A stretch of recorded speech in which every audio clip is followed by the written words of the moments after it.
Ladies and gentlemen, podcasting since 2005. You're listening to Gamertag Radio. With your hosts, podcaster Hall of Famer Danny Pena, the always opinionated Paris Lilly, and from outside of the norm, Peter Toledo. This is Gamertag Radio. Welcome to episode 805 here at Gamertag Radio. This is Danny, and also joining us this week, we're going to start with the Spoiler King, Pete. What's going on, Pete? Man, Paris starting all that smoke on Twitter last night, knowing I ain't even say nothing. How's everything, But good morning, everyone. Good morning, everyone. All right, and also joining us is the famous guy, Paris.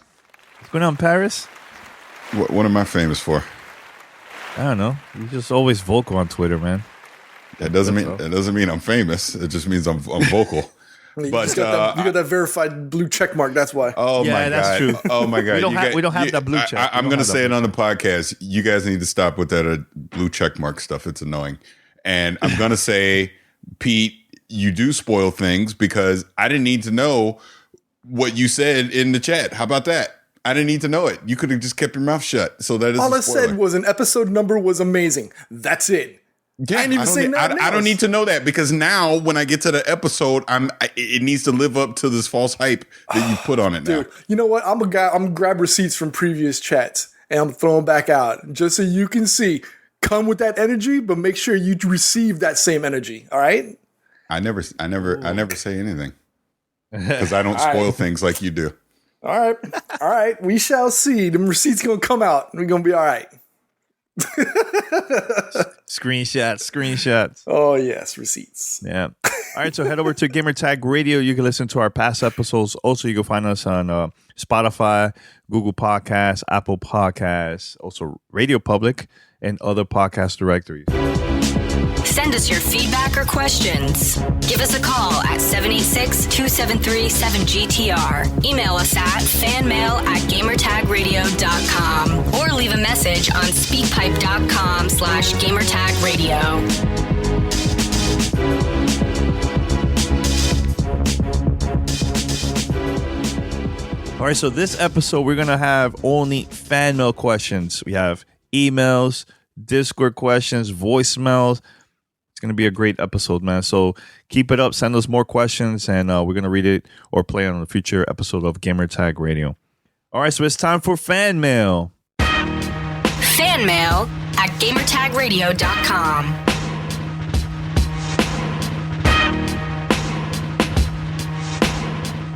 All right, so we have the first question here. This is from Christian. Shout out to him. He says, "Hello, Gamertag.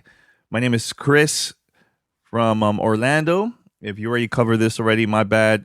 But the article I just read was posted an hour ago. This is about 007 getting Unreal Engine remake and so on. So he said, what are your thoughts on potentially being able to play GoldenEye in a way that's just closer to memory instead of what it actually is graphic wise? Also, if it's successful, your interest on other projects of the same nature. Thanks for your time."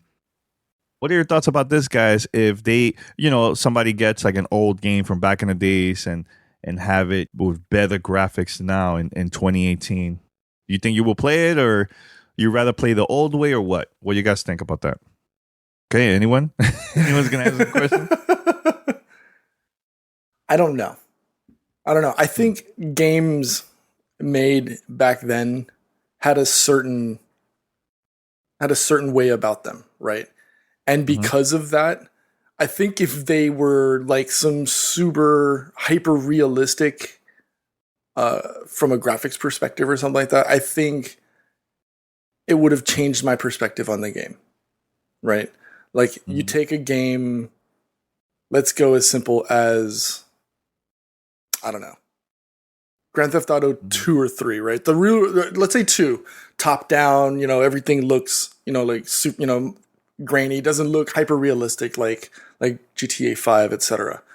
I think if you have a game that looks or plays like that, it wouldn't have set the trend for other things going forward, or it would have changed your perspective on how you play the game. Might have been a good thing, might have been a bad thing, it might have changed or broken boundaries.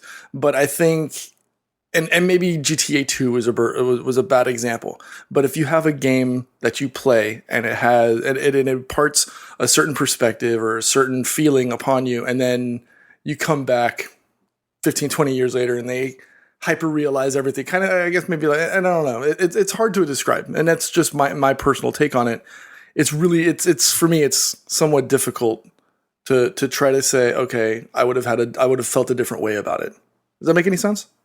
Yeah, I hear what you're saying. To me, sometimes it's hard for, I don't know. It's like, I'm happy that they're bringing back like an old game and it looks better and everything, but it's not the same as how it used to be from back then. Like, I don't know. I prefer to maybe have it in a way that it's easier to connect it to your TV. It looks a little bit better, 1080p and all that, whatever, if it's possible. But you keep the graphics the same, man. I think they should do it like that instead of making it all nice and beautiful. And I don't know. I prefer, in my opinion, I prefer to play the old graphics. That's it. What about you, Paris? Do you prefer the old one or the new one with better graphics? It's honestly, it's a case by case basis because some games can absolutely benefit from the modern upgrade to it, and it could actually enhance your gaming experience. And others, let's just take this as an example. Super Mario Brothers, the original one from 1985. Why am I upgrading that? What benefit are you going to get from that? There's no need to change anything. I'll take even another one. So just like you're saying, GoldenEye as an example.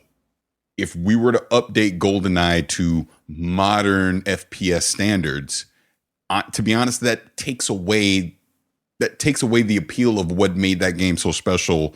I don't know, 20 years ago, whenever it came out. You know what I mean? So yeah, it really depends. But then I'll take this Red Dead Redemption. There's the Xbox One X enhanced version of that you can play right now. That game benefits from that because it was on the fringe of where graphics are today when it came out. So you've actually just given it that boost to push it to where we are now. You know what I'm saying? So in that sense, I can see pluses and minuses to doing it. I'll take one final example. Mega Man 11, which just came out. It has that 8-bit feel to it, but they've put modern touches on it at the same time. So I still have that nostalgia of when I played the original Mega Man or Mega Man 2 back in the 80s, but I can also feel like, oh, this is a modern game that I'm playing right now. Something, I don't know, similar to like Shovel Knight or something like that. You know what I mean? So it goes both ways. It really does. I think just speaking on that, Nintendo, now that, they have their online service and they're bringing back some of their old games, we're going to start seeing little examples of that. I mean, and correct me if I'm wrong, like Mario Brothers 3, they've not touched at all on the online service. I've not personally played it, so I'm going by what I've read.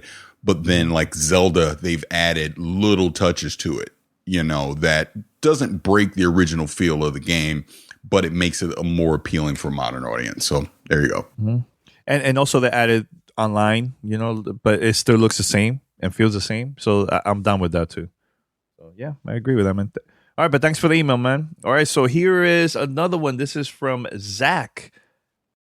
Hey, my name is Zach. I live in Portland, Oregon. So with Red Dead coming out soon and the hype is very real, where does it put the other games coming out soon, like Fallout 76 and The Division coming out next year and Anthem sometime? Are people going to have to juggle games, or do you think that people are going to have to choose? Hopefully you guys get back and talk about it. Love the show. Thanks, Zach. You got to choose. I mean, we've talked about this a lot the past few weeks. Just go down the murderer's row of games that are already out since September and are continue to come out. Let's just say it culminates with The Division 2 in the middle of March. There are a ton of amazing games. So it really comes down to your preference. But here's one thing that is not humanly possible unless you're filthy rich and you're a hermit and you just sit in your room all day and don't do anything. You can't play all these games. So no matter what, you're going to have to choose what you want to play. I know I'm personally struggling with that right now. And I'm sure everyone listening to this or watching this on Twitch is probably suffering the same thing. Because let's say every game that's come out so far, I just stopped playing. I'm done. Mm-hmm. Starting tomorrow, Thronebreaker comes out. Okay. Red Dead comes out at the end of the week. Fallout 76 comes out after that. Battlefield 5's coming out. Smash Brothers is coming out. Then flip into, and I'm just doing this off the top of my head, then flip into early next year, Kingdom Hearts 3. Then you get to the Murderer's Row of February where you got Metro coming out. You got Crackdown 3 coming out. Days Gone said, we're out. We pushed out to April, so they're not coming out. And then you got, what am I missing? What's the other? Oh, Anthem on February 22nd is coming out. Then the Division 2 is coming out. And then, like I said, Days Gone is coming out in April. So choose. There you go. Just on that. And that's not even including anything that's already come out so far. Yeah. Yeah. It's going to get tougher and tougher, man. So, yeah. Pete, what about you, man? I think Paris said it perfectly. It's damn near impossible, right? Like you said, you either have to be unemployed or full-time streamer. I think full-time streamer is probably the only profession that puts you perfectly suited to try and even attempt to play all of these AAA games. And like Paris said, he didn't even include Starlink, which just came out last week. He didn't include Spider-Man, which for me is probably my favorite game of 2018. How do you do it? You have Black Ops that just came out. You know, they're going to be releasing DLCs or they're going to be releasing additional content. It's damn near impossible. There's a couple of games you did. I think Darksiders 3 or something like that.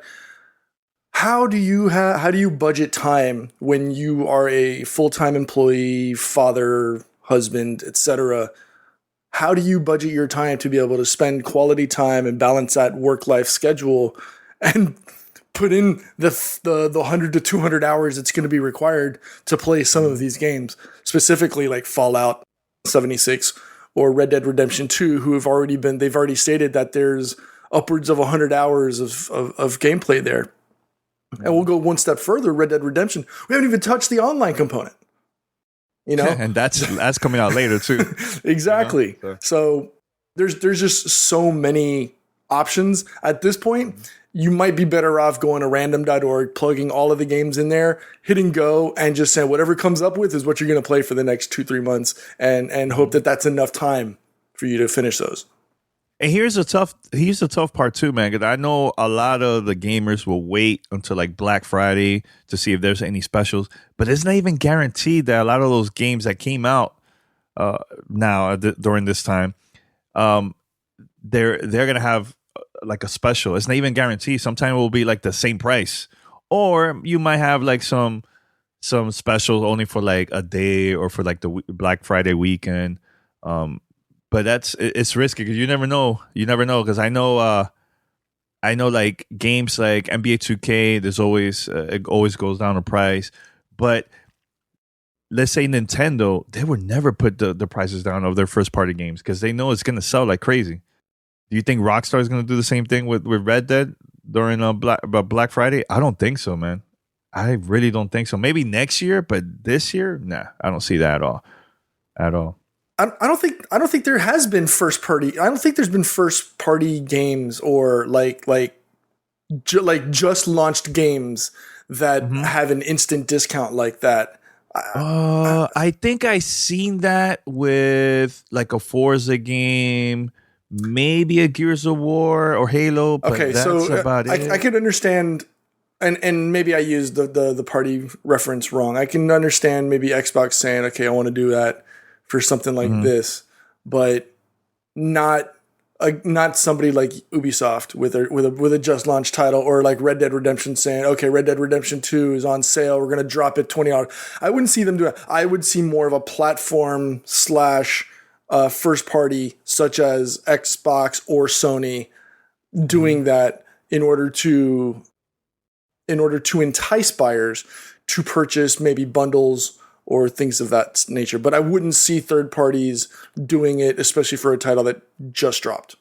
Well, I've seen it with past Assassin's Creed games. Now, what are the chances of a game like Starlink to go down in price during Black Friday, only for the weekend, just for people to buy the game? Because that game has already been out for a month plus, yes, I could see that. Hasn't been a. Oh, okay. Well, you said during Black Friday, so yes. By the time Black Friday launch it comes out, it has been 5 weeks since it's launched. So in that respect, I could see them doing it in order to bolster sales from a bundle perspective, or to like I said, encourage buyers to purchase more starships, more guns, and maybe a starter pack for your niece or nephew or something like that. But as far as seeing, Red Dead Redemption 2 go on sale, Battlefield 5 go on sale for less, I don't think you're going to see that. I personally think that we might see like a very like a special, if you want to buy the first Division game during Black Friday, just so people could buy that game and get hyped for the next game that's coming out next year. I could also see that. I can see that happening too. All right, so here's another question. This kind of relates to the question we just answered right now. Hi, fellas. My name is Trevor. I'm from New York. I want to say that I recently purchased a Nintendo Switch along with Mega Man 11. Great choice, by the way. With this purchase, I now have the Xbox One X, PlayStation 4, and Switch. My question to you guys is, how do you guys find balance or find time to play games you love while maintaining family and work schedule? Thanks a million. Well, Trevor, thanks, man. You guys want to answer this one or what? Why don't you answer it? Why do you always defer to us? I just read a question. Answer the question. And answer it. Question. No, I mean, to me, I've been pretty good with that. Like, I have time for myself. I have time for, spend time with my fiance, my family. And also, I have time to also play games, man. I think we shouldn't be playing games 24/7, man. There's so much things you could do in life, man. Just go out and enjoy it. But I always been good with that, man.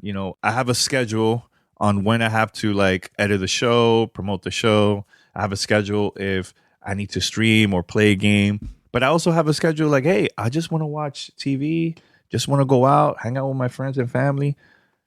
And that's what I've been doing lately, man. I never had problems with that, man, at all, man. I think that if you're just doing one thing all the time and that's it, it's unhealthy. To me, it's not healthy, man. So that's my opinion. So you guys? Well, for me, it is always the classic struggle because not only do I commute, so I get this is why we do this podcast super early, because I'm always used to being up super early. Have to work the 9 to 5, and then I have to come home. I have 3 kids that they all have their own specific needs. I have a wife, with a list of things for me to usually do. So it typically is I get it in when I can, and usually I'm sacrificing hours of sleep to do so. So that's why I'm actually very picky when I do play a game, because I'm not going to waste time. And this is why I've still not played Spider-Man to this point, because when I know there's a game that I want to just invest in fully, I don't want to just pick it up and pick it down and play other things. That's what I'm going to play. So when the time is right, which it will be soon here, I'm just going to play Spider-Man. I'm going to play it to completion with the time that allows me to play it. Then I'm going to move on to the next thing, rinse and repeat, et cetera, et cetera. So, I mean, like I said, it's a struggle. It is. It'll always be a struggle. But the one thing I've learned, like, throw the gym in and all that stuff too. When you are passionate about something, you will find the time, period. So, obviously, I'm passionate about my family, so family comes first, always will. I'm passionate about going to the gym, so I find time to do that. And then gaming's probably next up on that list. I find time to do that as well. So it all just goes hand in hand. You figure it out. Let's just put it that way. It's probably the best way to put it. I think scheduling your life, putting some form of rigor towards it, makes it a little bit easier to handle. I'm blessed to be able to work from home, so I have a little bit more free time, quote unquote, and hopefully my boss isn't watching this. And some liberties with my personal time that allows me to go ahead and do things like that, right? So like if I'm in between conference calls or whatever, and I can sneak 10, 15 minutes into a game or whatever, I've done it. Right. I'm not like Rocksmith. I've done it. Right. I've done it. Hey, if I'm on my lunch break, you can't tell me what I could do during my lunch break. I just happen to be, I'm lucky enough, I'm blessed to be at home during those times. So yeah, I'll pick up my guitar and I'll play Rocksmith and I'll play 4 or 5 songs, put it away, gotten the itch out of my system, and I can come back to work and I can focus and do my job. But outside of that, yes, like when it comes time for dinner, hey, everything goes off. I'm in the kitchen helping the wife, and then we're all sitting at the dinner table eating dinner, right? There's no, there might be an occasional phone that comes out, or if I'm in the middle of something for work, yeah. But for us, at least, when we're out at the dinner table, it's dinner time. It's everybody's there, and we all sit there and we all, spend quality time with each other, talking about each other's day, how, et cetera. Mm-hmm. And then other than that, because I think because we're in 2018, and especially in this household, everybody here has or plays video games, right? My wife, obviously, this. My kids, my son's already awake and he's already playing League of Legends, or he's following the championships now. We all have our preferences. So yeah, there's times where all of us, we might be in separate rooms doing our things, but it's very important that you spend those together moments together. Like me and the wife, we spent almost all day yesterday on the couch watching Daredevil, and that was our quality bonding time for the day yesterday. Actually, probably for the week. Mm-hmm. And yeah, that's about it. I mean, it's just making time. It's making sure you set specific set of time out for your family and your loved ones, but as well as yourself. Agreed, man. All right, so I know we have more emails and more voicemails. Should we just play the first voicemail? We haven't played one yet. We can definitely go to voicemail. All right, let's go. Voicemail it is. All right, there we go. Hello, this is Brad from Buffalo, aka BGamer90. I want to call in about the discussion Danny and Paris had about next-gen consoles. If the PS5 does not have backwards compatibility, I think both of you guys are right, but in certain ways. If the PS5 doesn't have backwards compatibility, then I think the Xbox, the next-gen Xbox console would do much better in North America, but the PS5 would still do pretty decent worldwide.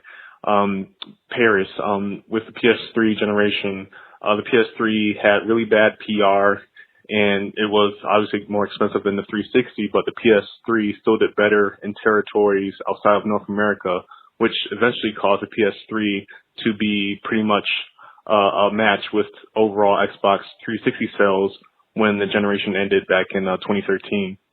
Now, also, I had a question for you guys, too, in terms of next-gen Xbox. How do you guys feel about Microsoft allowing online multiplayer to be free on the system? The reason why I'm saying this is that it will be a really huge and exciting PR move. I don't think power is going to really cause people to move to next-gen really due to the 4K consoles that we have now. So I think services will really push next-gen, and I think removing online play for the next Xbox would definitely be big. It will cause more people to move to Xbox. And also, when you look at Game Pass, it will definitely increase Game Pass subscribers, and Game Pass for a whole year is $120, while as Xbox Live for 1 year is $60. So the people you might lose from Xbox Live may come over to Game Pass, and all you need is half the same number of users that Xbox Live currently has to make the same amount of money. Since again, Game Pass is $120 a year, while Xbox Live is $60. So again, I feel pretty mixed about it, 50-50. I could see Microsoft doing it, and at the same time, I'm going to see Microsoft just saying, "Hey, why should we lose out on all this money that we could be making by doing it?" I guess it just depends on how much they care about console sales for next generation and how much they care about PR. All right, that's all I have to say. Congratulations on passing 800 episodes, and I'll talk to you guys later. All right. Thank you very much for your voicemail. Appreciate it. Where do we start off? That's a great voicemail too. But thanks, by the way, for sending the voicemail. Yeah, thank you. Where do we want to start off? Do we want to break it off into segments? Like, do we want to go with the backwards compatible and then go to the services portion of it? Well, let's answer the first one about backwards compatibility. Yeah, because he said that Xbox might, like, the sales are going to be better here because of it, but outside of the states, PlayStation is going to sell more than Xbox. And in that part, I do actually agree with that, man. Because look, when I went to the Dominican Republic, man, and also this is the same thing with other Latin America countries. PlayStation is, I think, except maybe Mexico, but everyone else is PlayStation. But going over there, everybody was talking about just PlayStation. Nobody was even mentioning Xbox. They didn't even mention about online and other games. It was strictly about just the brand PlayStation. And that's the thing I was trying to say the other day, is that no matter what happens with PlayStation, they're gonna have their hardcore following, especially like in other countries outside the US, that they're gonna buy it just because of the name of the system, PlayStation, the brand. They don't care about Xbox or Nintendo. There's fans that are into those consoles too, but PlayStation, the brand is just too powerful, man, in my opinion, man. That I don't see them flopping at all, man. At all. All right. I don't know. I think backwards compatibility is going to cause a big stir once we start moving out of this generation, simply because, especially if Microsoft continues to be able to push Games Pass as a rock solid service for its consumers. I still disagree with the Nintendo bully move of, we're going to force you to keep buying new versions of it for your devices as we go and not provide you some form of backwards compatibility. I think Nintendo, that might be them stuck in a previous era. And I think they're missing out in a sense, simply because consumers, I think at this point, I think from a consumer's perspective, they might be getting frustrated just because why should Nintendo get the pass to forcing their consumers to continue to rebuy their titles as opposed to giving them the ability to do backwards compatibility. You know why, Pete? Because numbers doesn't lie. It sells like crazy. So if it's selling, Nintendo's going to keep on doing it.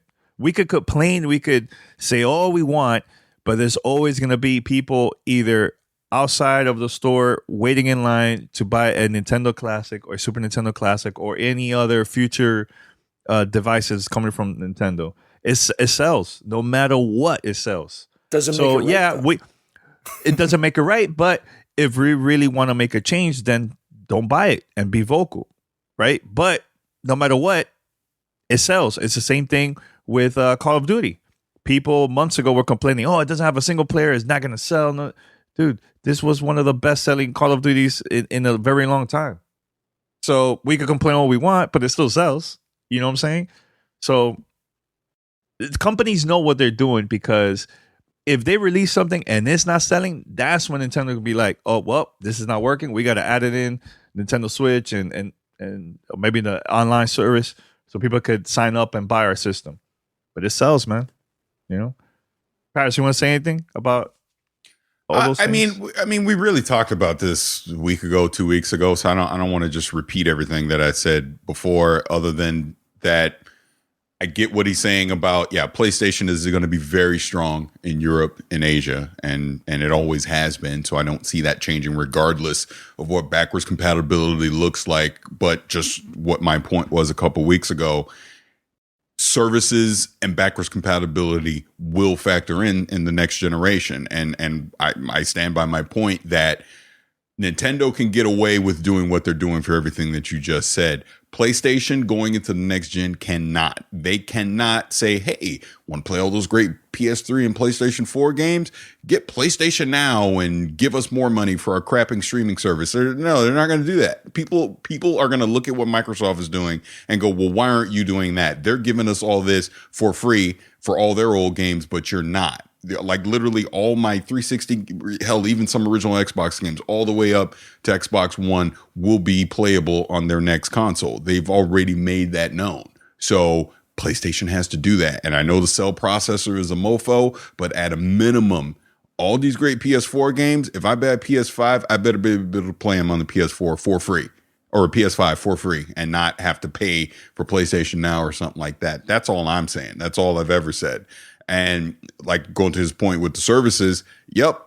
Like I said, we're witnessing it happen right now. Microsoft is gearing up all their services to be ready day and date whenever these new consoles come out so that they can have this all-in-one bundle package, whatever they want to do. But Game Pass will be a factor going into the next generation because it's going to be the ease of use thing. It's going to be the Netflix thing for gaming, where all our games, the new Halo's coming out, you already own it because you got Game Pass.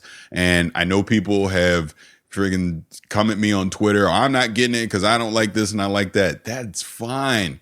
Because guess what? It's a choice. No one's forcing you to do it. Some people will want to do it. Some people won't want to do it. But the fact remains, it will be an option. And it will be something that people will want to take advantage of. Why not? And now the part that he says Xbox Live for free. What are the chances of that? In this sense, again, if we go to the whole bundle package thing, and we've talked about this before, you bundle Game Pass, whatever their cloud streaming thing is, and Xbox Live into one thing, and you sell it as an all-in-one package, all-you-can-eat package, and you basically give a discount on if you buy them separately. That's going to appeal to some people. But I think for the people that aren't interested in Game Pass, that aren't interested in the cloud service, you're still going to have, well, if you want to play online the traditional way, you can still go buy Xbox Live Gold for $60. I don't think that is going to go away, but I think it could go away in the sense of if you commit to our subscription services, we'll give it to you for free. That's what I think is going to happen. Danny Secrets, man. I don't know. I mentioned something like that, but you guys shut me down. But it's all right. I never get props. It's what okay. Are you talking about? When? You don't throw something random out like that. I said it. You shot me down. When? Please elaborate on that. I said Xbox Live for free, and everybody was shutting me down. But it's all right. It's okay. But I got no love. Well, okay. Now I know what you're saying, and that, yeah, you're not getting that. I literally just said they're not going to just here you go, everyone for free. Either you subscribe to something else and they give it to you for free, or you're going to still pay for it. So no, I don't give it to you at a discount or something like that. Yeah. But they're not just going to hand out of their biggest money making service for free just to appease your harebrained schemes. You're like the smoking man in X-Files. Exactly. And you know what? Speaking of that, I love how he tried to throw out on Twitter the other day. Well, Paris had a crazy theory about they're going to give away The Last of Us for free. You did at E3 I have it on audio. And yeah, I do. And you agreed. That's a crazy conspiracy. And you agreed with me. I did?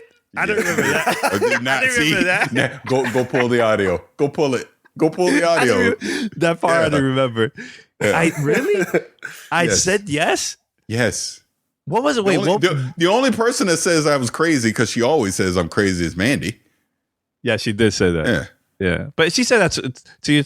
Everything that you say, everything I say is crazy. So now, why you mentioned that? What was the theory that The Last of Us people that were there at the crowd was going to get The Last of Us for free? Because something with I can't remember exactly. I think it was the date. Was it the date? And it was E3. Yeah, trying to hype it up. Yeah, something crazy like that. Yeah. We're all crazy. Pete, you're crazy too, Pete. Everybody's crazy. I know. We all crazy. We're all loco. We're all crazy. Yeah. You're listening to Gamertag Radio.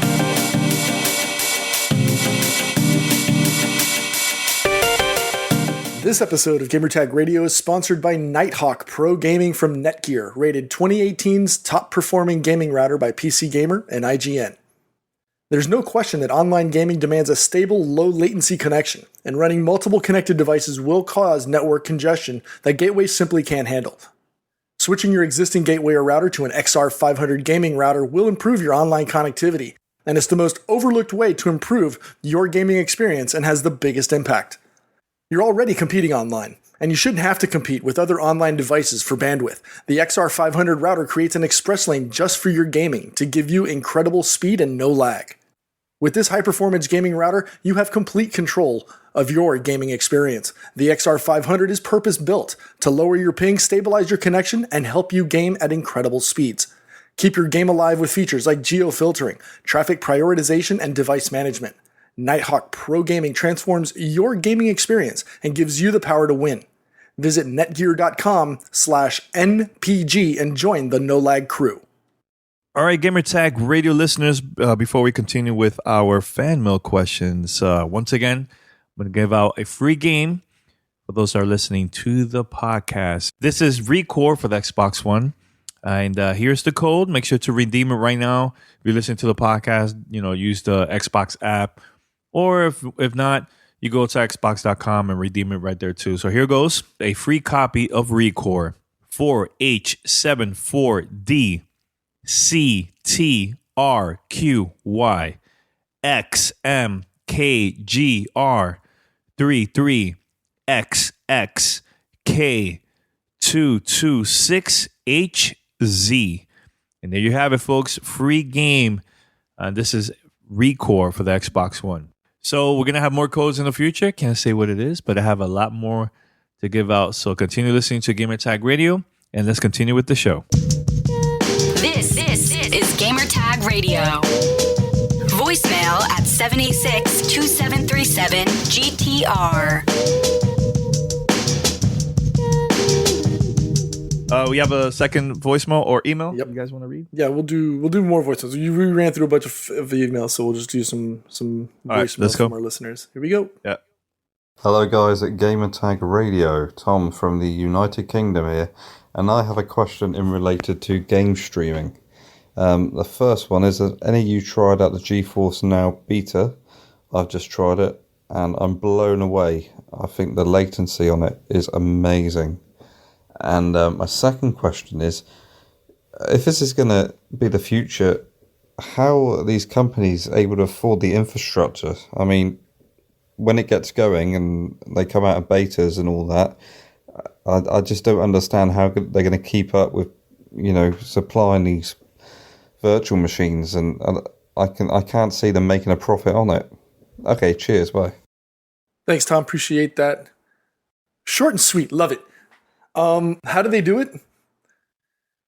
Similar to the way Xbox does it now. Like you'll see like periodic, and you don't see them, quote unquote, because they're in the background, but they sell areas in a form of advertising, right? Other than that, they make their money on other services or other back-end components. So, like the live stuff, obviously that helps offset a lot of stuff. They've been doing that for so many years now. It's, it just makes a lot of money for them. So there's not as much investment into that as there are for other things. And that's probably the best way to do it, in my opinion. I mean, you see YouTube, they offer all of those videos for free on the platform.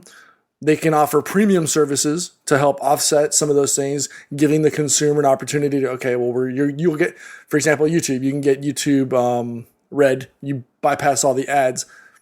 Content creators still get a cut of it, even though subscribers or pay premium YouTube consumers aren't seeing the ads as a regular, as opposed to how regular consumers would watch it. So that's how they would do that, right? They would just offset little minor costs like that by, I wouldn't say forcing you or shoving you, but redirecting you towards other premium services. So that's how and that's how they're doing it with Game Pass. That's how they're doing it with Xbox Live on the Microsoft side. Yeah, what are the chances of us seeing like that from Sony and Nintendo, Pete? I don't know if we would see that from Nintendo. We've seen that they march to their own drum. They're not in a platform or a service war with Sony or Microsoft. They don't need to be. They look at the Switch. It's a total departure from what Microsoft and Sony did with their platforms, right? They spent better part of 2.5 years fighting over the teraflop turf war, right? Switch came out and said, we don't care about that.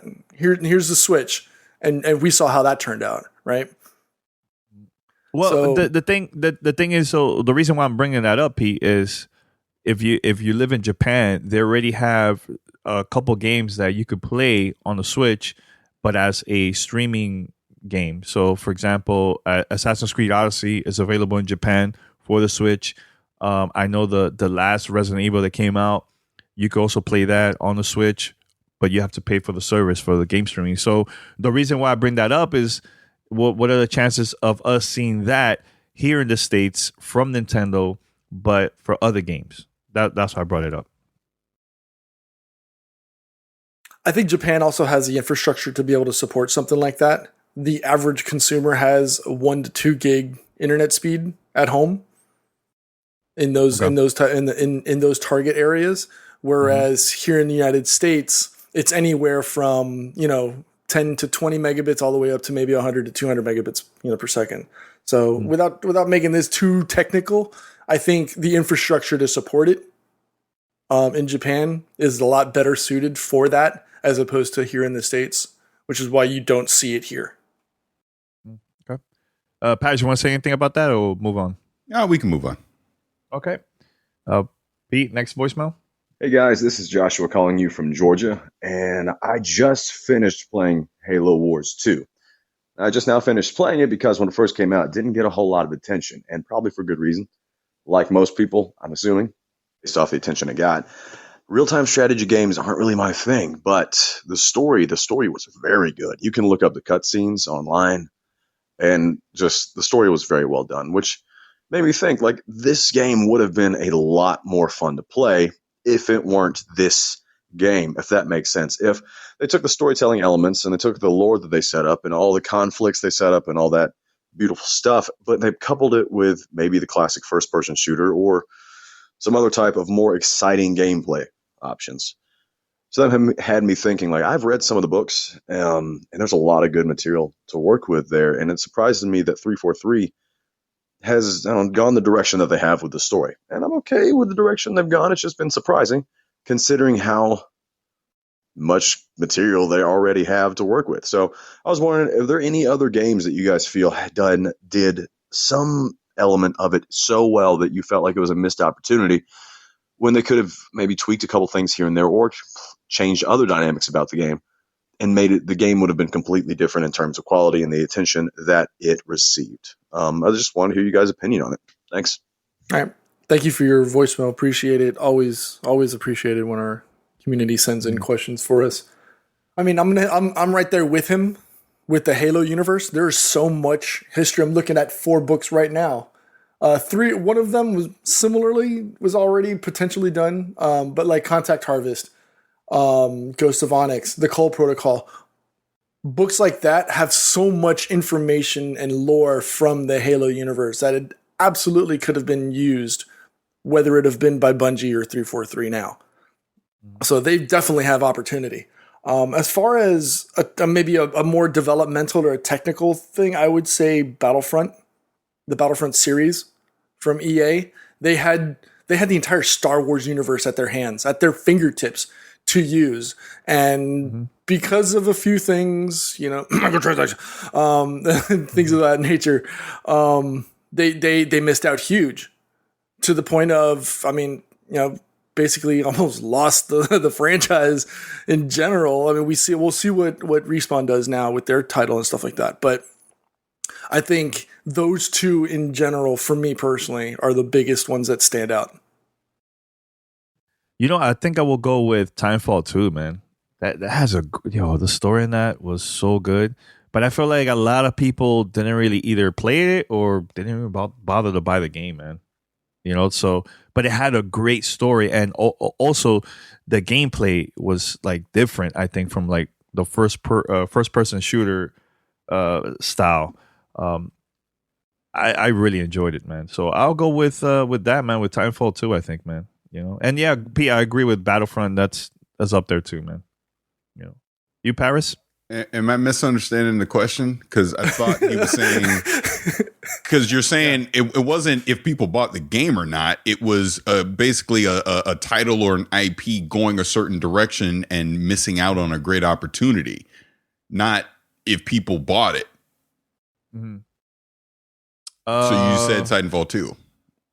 Yeah, I mean, didn't it flop though? That game, but that's irrelevant. That doesn't matter if it flopped or not. It was, a lost opportunity and direction. Yeah, what was it missing and going in the direction? I gotta think, man. Yeah, this was a real tough one for me to answer. You come back and I have it. I have the one for me. It's Mass Effect.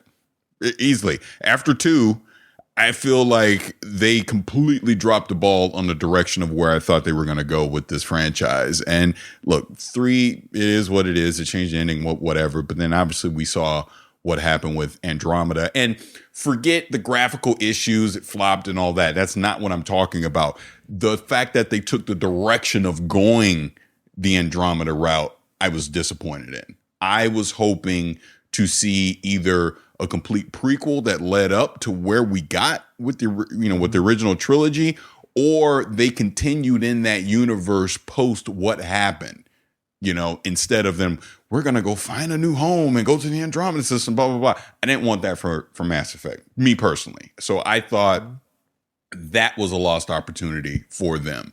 But hey, it is what it is. Hopefully Mass Effect comes back and they reorganize this whole thing and they get that IP back to where it is. Cause I mean, that to me is such a lost opportunity with what happened with that franchise. And I do think it factored in, with Andromeda flopping beyond all the bugs and the issues and everything else that it had.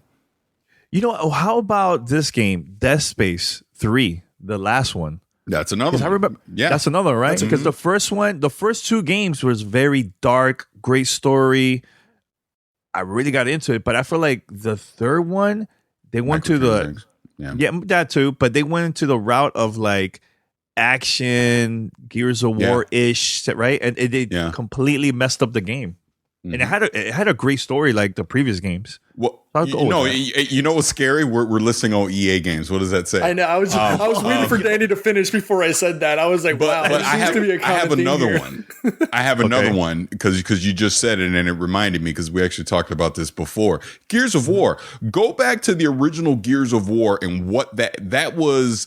A kind of a survival horror game. That was the vibe they were going for with the original Gears of War. And they completely shifted that Gears of War, starting with Gears of War 2 to, where we are today. It's completely different than the original vision of what they were trying to sell us on back in 2006. And I was all in for it. I was all for what they were going for with Gears of War originally. And like you said, it kind of changed more into, it became more character focused and it got a little, the story was never the greatest thing anyways, but it got away from that survival horror thing and became more of an action adventure type of third person shooter game, which fine. I'm fine with the franchise, but I think that was a lost opportunity for them to really separate themselves and go off into a genre that not a lot of people explore. Yeah, it kind of as it went on, it kind of felt like a 4-person buddy cop. Yep, like 4-person buddy cop movie similarly, I guess you could say. I don't know if there was a direct correlation, but like you see games like Uncharted and stuff like that, but it was just like a 4-person Uncharted set in space with aliens. Yeah. At that point. Another game too that it was a huge flop and very disappointing. Resident Evil 6. That one, I don't know what happened. They turned into that like an action-packed game. It wasn't even horror at all. It wasn't scary, nothing. That was a pretty bad game too, man. Hi, Danny, Paris, and Pete. A few days ago, my father passed away. In June 2017, he was diagnosed with cancer, non-Hodgkin's lymphoma. He fought hard to beat it, but ultimately died in much pain as his body broke down slowly but surely. I sat beside him always from beginning to the end. He was 65 years young. I'm telling you this because, believe it or not, your podcast has helped me through this time.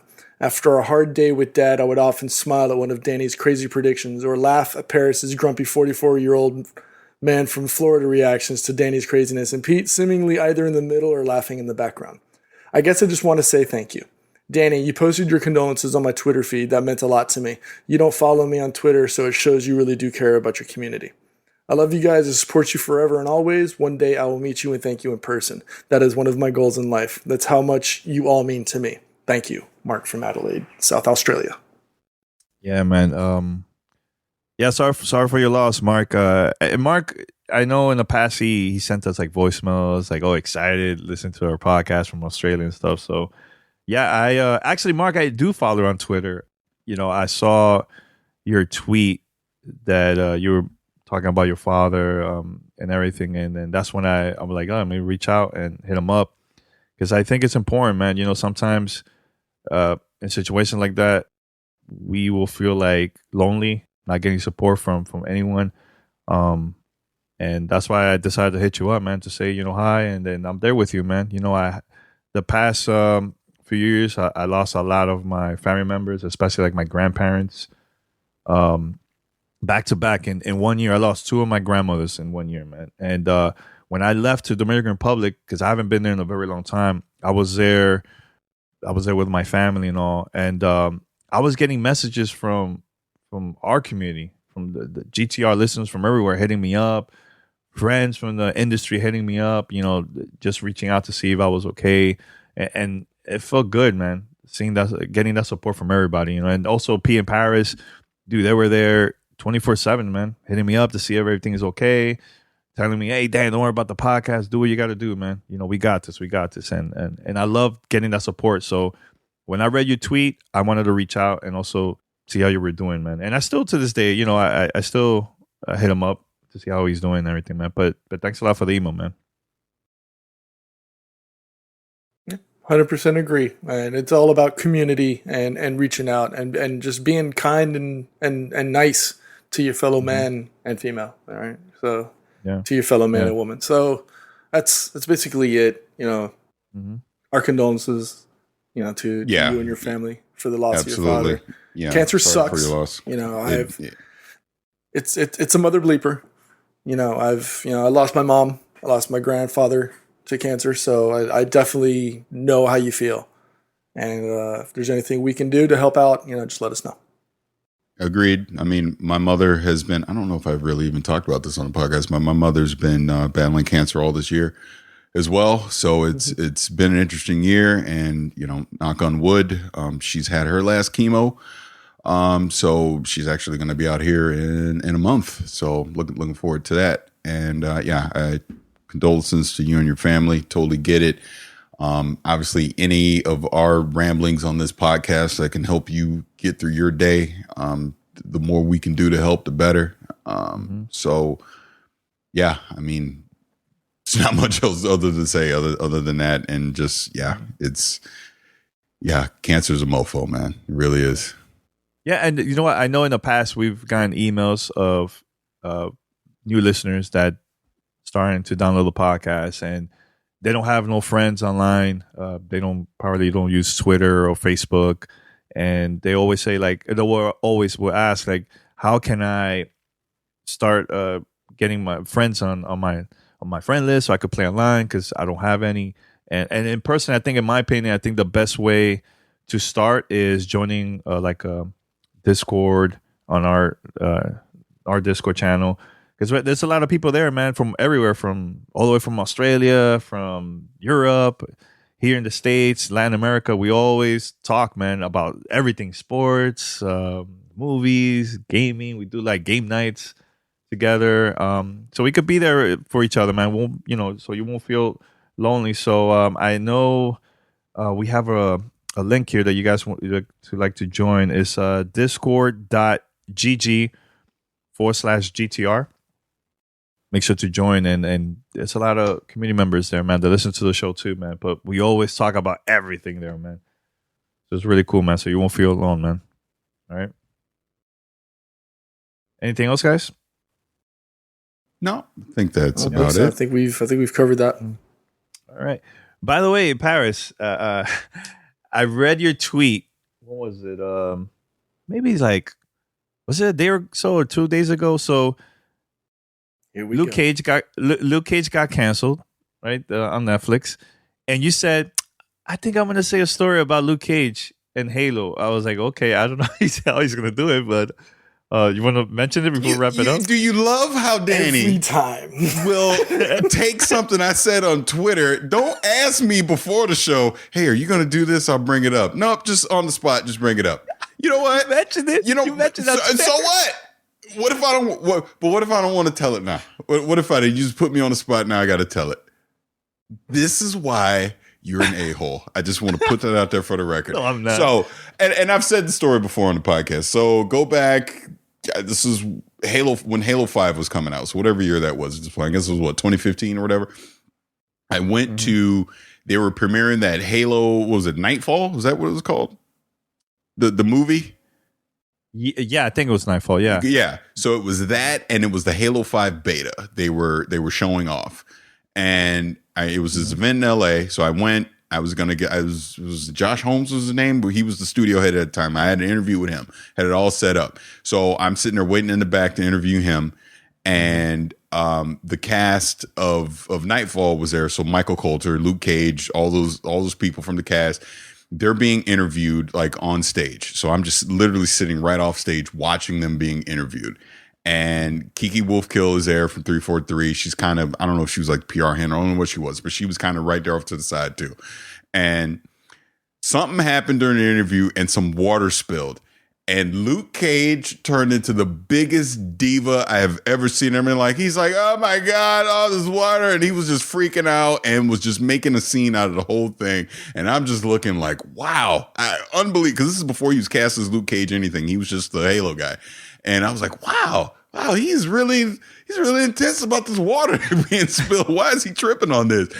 And to this day, it cracks me up when I think about it. I looked at Kiki Wolfkill. She looked at me and she rolled her eyes so hard we went back to Halo 2. I was just like, good Lord. It was just the most hilarious thing ever. So no matter what, when I see this guy, I always think of that every time.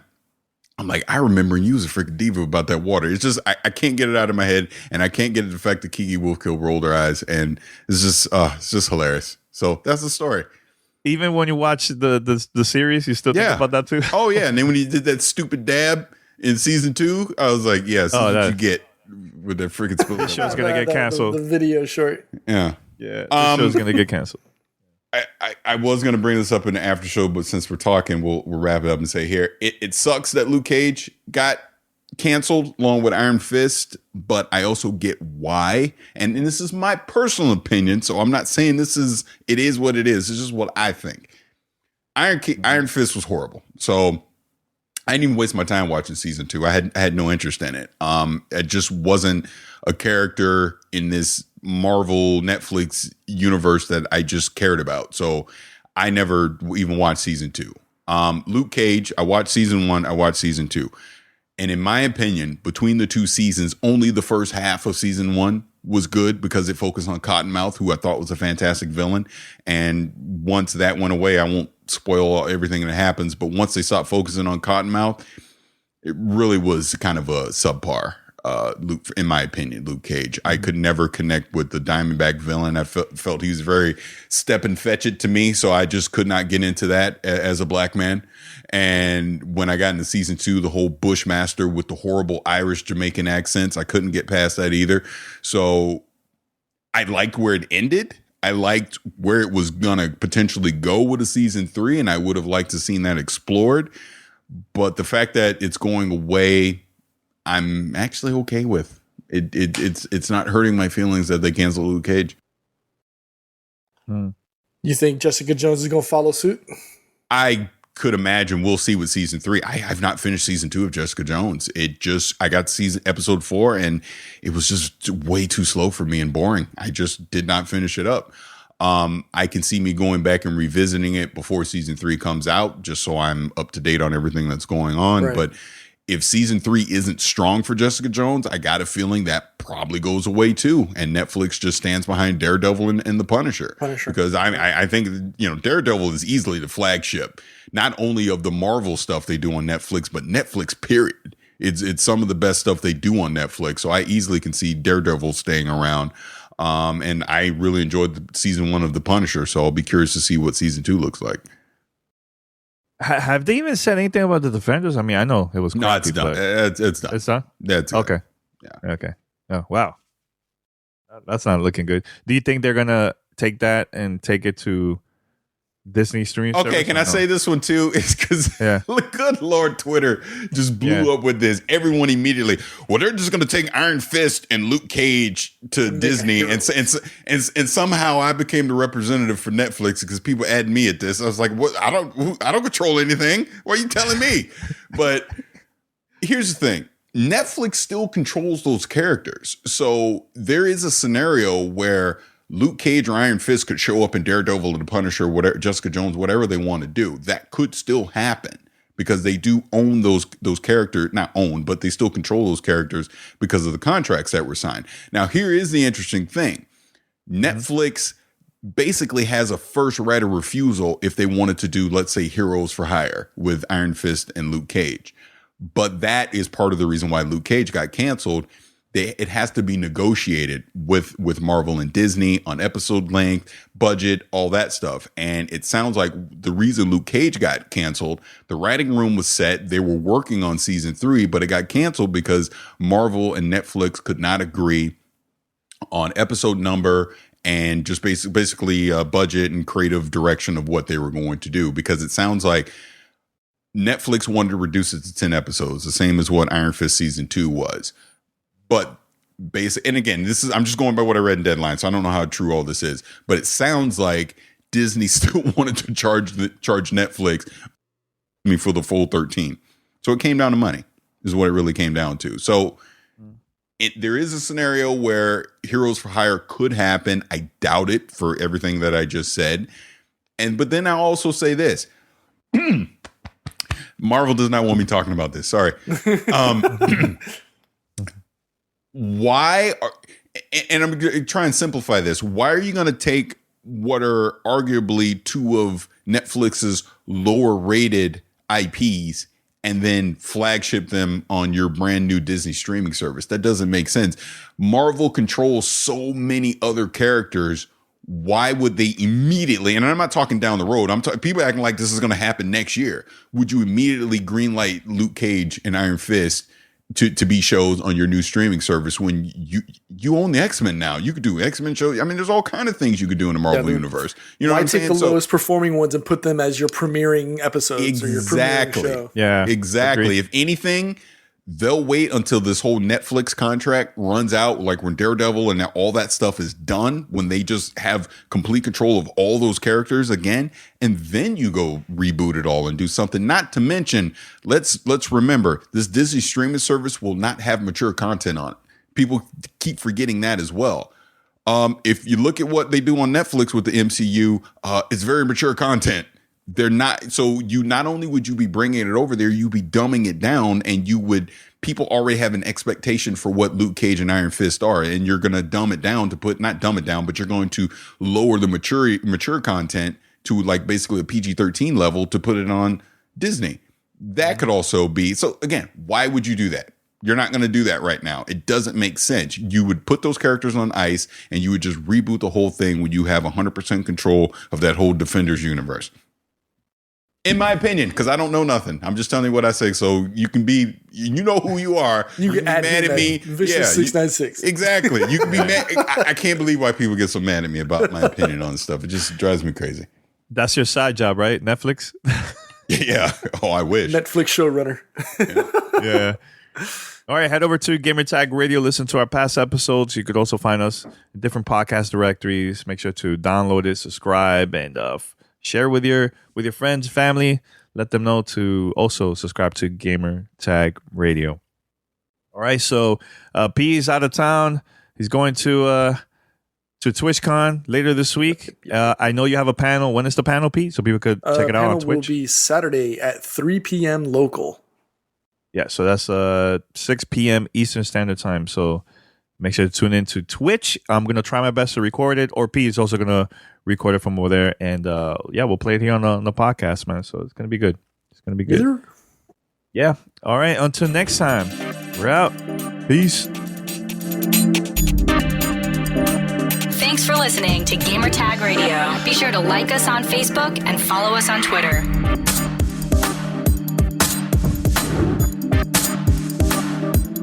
Thank you for listening to Gamertag Radio. If you'd like to donate and help us out for future events and more coverage and also better audio equipment, head over to donate.gamertagradio.com. That's donate.gamertagradio.com. Thank you.